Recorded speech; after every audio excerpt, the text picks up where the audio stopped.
Well, thank you, Feroz, and good afternoon to you all. Good morning to Nick, who's in Canada. Well, it's a pleasure and an honor to be able to join you to talk about the code of practice which George will focus in on.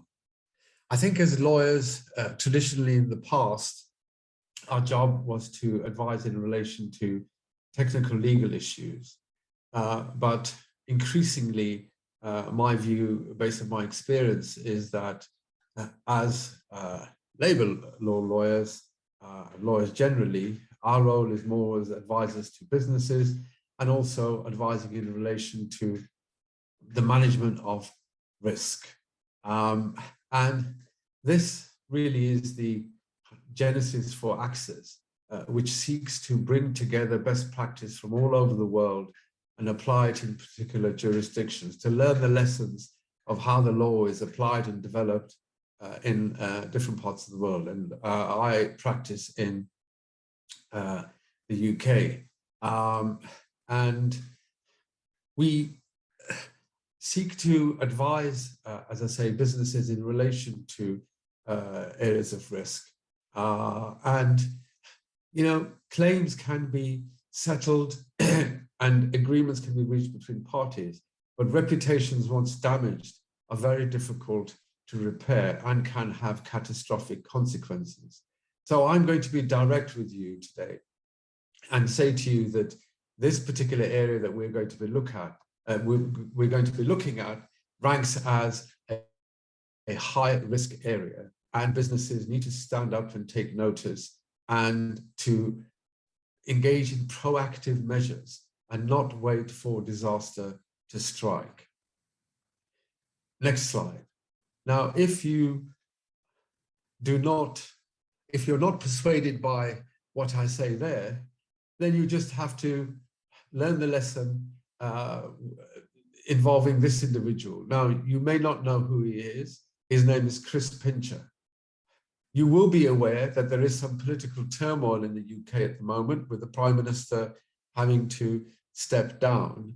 And the reasons why he's had to step down are complicated. But the straw that broke the camel's back was an incident involving this individual. This individual, Chris Pincher, was a junior minister in the Foreign Office, and in 2017 was the subject of a complaint of harassment, and that was dealt with not in the best way possible, and Chris Pincher survived.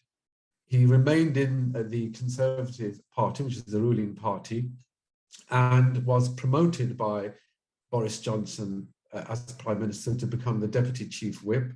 And unfortunately, Chris Pincher got involved in when the complaint was made, individuals at an event at the Carlton Club, and he resigned. The question thereafter was, did Boris Johnson as Prime Minister know about the previous complaints made against him? And despite that, he promoted him.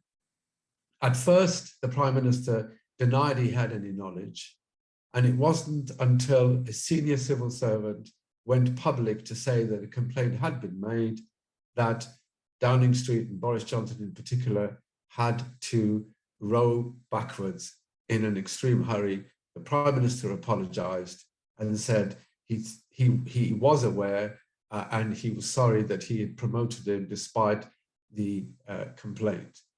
That led to a series of events where his colleagues felt that they had had enough. They resigned and the government fell apart, all because of a way that a complaint of sexual harassment had been dealt with. So that is a salutary lesson that the mightiest of all can fall as a result of not heeding that lesson that I gave you at the outset, which is this is a high risk area and that one has to be proactive in the way that harassment and discrimination issues are dealt with. Next slide.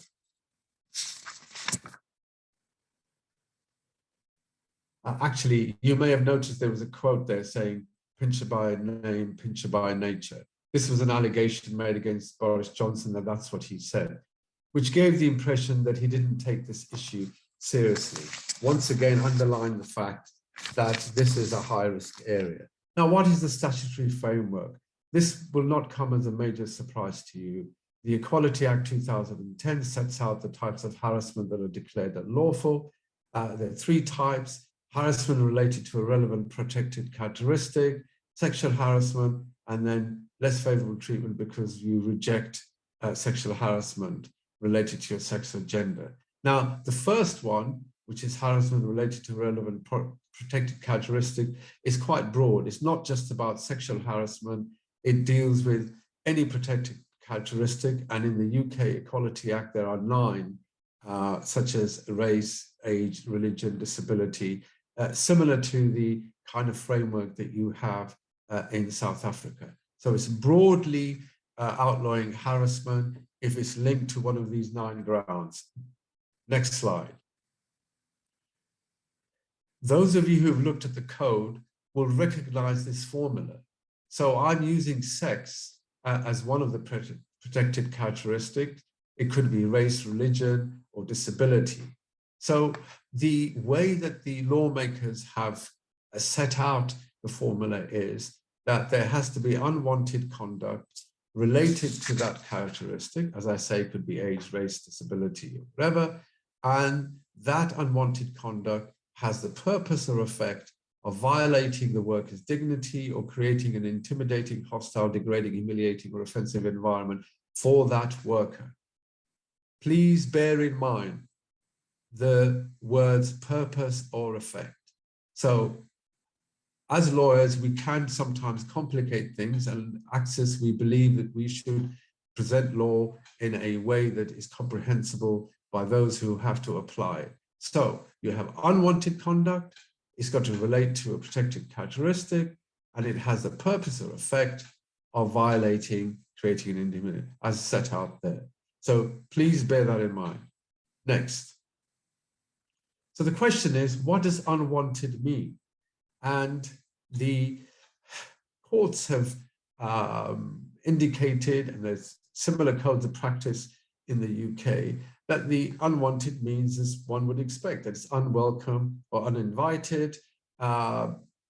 Important principles to note: it's not necessary for the individual, the victim, to express any objection. You don't have to show that there has been an express objection. For example, sometimes the perpetrator may argue, well, they were just trying to test the water. That doesn't work. Thirdly, it can be a single incident, because the common understanding of harassment is that it has to be repeated more than one. Courts have been very clear. It can be a single incident. It doesn't have to be more than that. Fourthly, there may be a context, there may be a history, in the sense that this may not be the first time that the individual has been subjected to harassment. That doesn't make any difference. You may accept treatment which is unacceptable, but then choose to stop. Fifthly, there may be a history of banter. You may exchange inappropriate language, or may seem to accept the harassment, commonly known as banter. But the courts have said that this should not indicate that harassment hasn't taken place, because sometimes individuals use that as a coping strategy to deal with inappropriate behavior. So remember those points. Next slide. So I said to you it was important for you to be aware of the fact that this has the... Now, what does purpose or effect mean? Because your code also uses the same formula. So in order to understand what purpose or effect is, we need to break it down. First of all, purpose. If the behavior on the face of it clearly amounts to harassment, so that there is use of inappropriate language, say sexually charged language or racially charged language, then clearly one can interpret that to mean that this was the purpose. In other words, it was obvious what was going on. However, most cases of harassment, it's not obvious. And so what the courts have devised is a way of ascertaining whether it is unlawful. And in order to do that, they look at the effect of it. Now, in order to understand the effect, there is what's known as a subjective objective test. First of all, how do the complainant perceive that behavior? So their subject assessment is important, their evidence. You then obviously look at the other circumstances, the health of the individual, mental health, mental capacity, previous experience of work environment, put all that into the mix. And finally, you look at whether, given all those facts, the way that the individual perceived it, the broader circumstances, the work environment, cultural norms, whether given all that, it was reasonable for that individual to regard that behavior as amounting to harassment. So it will depend on the circumstances when it isn't obvious. Now, I can illustrate that with a case which involved a manager referring to one of his junior employees as a young lady. Now, on the face of it, calling somebody a young lady doesn't seem objectionable. However, the manager referred to the member of staff as young lady in formal meetings. She was one female out of a team of 10, and she was the only woman, and he kept referring to her as young lady. And the court ruled that this amounted to harassment because by not referring to her by name, but referring to her as young lady in that environment, had the effect of violating her dignity and creating an oppressive, intimidating work environment. It kind of gave the impression that she was immature, inexperienced, and therefore amounted to harassment. So what people may regard as innocent young lady amounted to harassment given the circumstances. Next slide. The second type of sexual harassment is the second type of harassment is really sexual harassment, where it's quite clear that the unwanted conduct is of a sexual nature. It doesn't have to be sexually motivated, only sexual in nature. Next slide. And the example given there is where material of a sexual nature is displayed, such as a topless calendar, and this has been viewed by the courts as creating an offensive and intimidating work environment. There's no sexual motivation, but one of the individuals working in that environment feels that this was created this intimidating, hostile work environment. And so this is a second category. Next slide. So the third type is very straightforward. This is where someone is treated less favorably because of the harassment. Next slide. And illustrated, so a manager propositions one of his assistants, she rejects his advances, she's turned down for promotion, and she believes she would have got the job had it not been for her rejection of her boss's advances. So quite clear. So you have the broad category, then you have sexual harassment where it's material of a sexual nature, and the third one where the harassment is rejected. So those are the broad categories. Next slide. Now, in the UK, you do have a defense. As you know, as an employer, you're vicariously liable for the acts of your employees carried during the course of employment. I won't go into what that actually means, but basically, so long as the employee is not acting on a frolic of their own, you're liable for whatever actions they take. There is a provision allowing you to escape liability if you can show that you've done everything possible to prevent harassment. And the statutory formula is that you took all reasonable steps to prevent harassment taking place. You would think that that gives you a way out of these cases. And it will not surprise you that the courts have taken a very restrictive view as regards to what amounts to reasonable steps to prevent harassment.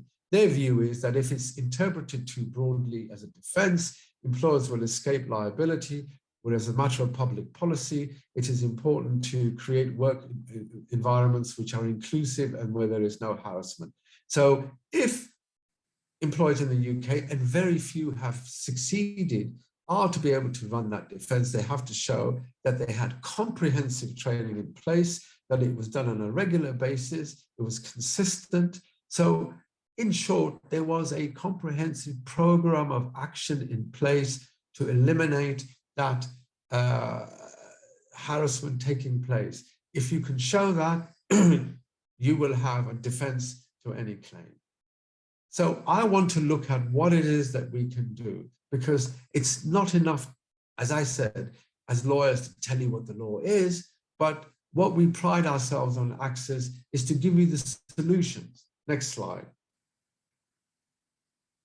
Now, my submission to you is that you need to take action in reducing harassment complaints, and the way that you can do it is some of the solutions that Access is able to provide. So you need to have an effective, speedy resolution process. Unfortunately, my view is far too many businesses involved in relation to these issues do not have an effective and speedy resolution process. It's too complicated. It's like a court hearing taking place in your business. We cannot continue along these lines because it eats up resources and creates real complexities. And there is judicial authority to say that the approach that too many businesses are taking in South Africa is unnecessary. You can reduce the way that you deal with these matters and have a more speedy resolution. Comprehensive training program speaks for itself. For some businesses, we've created a mediation scheme whereby you can either have external mediators or you can train an internal group of individuals to engage in mediation. If you're able to mediate these matters, much better than having a grievance process which creates tension and anxiety for all concerned, uses up resources which are should be allocated to doing what the business should be doing and not trying to recreate a court in their own building. Having universal sanction mechanisms. The code talks about zero tolerance culture. That is important to create. Zero tolerance will be the mantra going forward. You need to have fit for purpose policy framework. Unfortunately, as I say, the policy framework is too complicated. The processes involved are far too detailed, where we need to have speedy, simple to follow processes that everyone understand. You can have anti-harassment campaigns, and you can have work champions. Somebody's asked a question which I'll deal with later. Next slide. So, what do alleged world leaders do in relation to harassment? You've got Facebook. They've got compulsory training for managers, an onboarding induction process where everybody has to go through training. They have an anonymous harassment line, specialist HR teams. Sometimes the HR teams are not equipped to deal with harassment issues because it requires a specific expertise. Therefore, you need a specialist team. They have a dating policy. But there is a joke, perhaps made in bad taste, that lots of people meet each other at work, and lots of marriages occur as a result of being at work. And sometimes it's said these are sexual harassment cases that have gone wrong, where it all turns out well and people have no problems. But in order to deal with that, Facebook have a dating policy where basically you can only ask someone out on a date if you work with a work colleague once, but it tries to regulate that. Also a policy saying that if you witness harassment, then that means that you're complicit. And there is this bystander training that you can engage in. So you can see this is a vast array of measures that are taken. Next slide. Google, once again, have mandatory training. publish annual discrimination statistics, have an employee support program, not surprisingly have a supplier code of conduct, and have a, when it comes to promotions and appointments, they have a diversity, which is known as the Rooney Rule, familiar with. Once again, what do you take from this? You take from this proactivity, that you need to take action rather than sitting back and watching the disaster unfold. To drink limit at social events. We want people to have a good time. However, we want to be able to control the situation. The Chris Pincher incident happened. Wasn't a work-related event, but he drank too much and then behaved inappropriately. And as I relayed to you earlier, and you may have read, it eventually led to the downfall of the most powerful individual in the UK political system. Next slide. Microsoft, similarly, look at that. They promise outcomes within 1 month. Does your business do that? Or does your business take 6 months, 8 months, while you're paying the individual, the complainant? It cannot work anymore going forward, given the squeeze that there is on budgets. We need to have more efficient processes. They have an employee advocacy team that deals with complaints on behalf of individuals.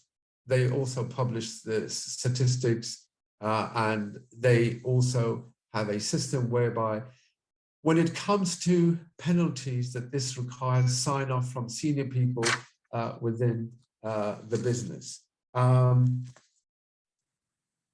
In order to avoid the Boris Johnson situation where you do not take the action which is required. Now I'm just finishing, slightly running over my allocated time. Next slide.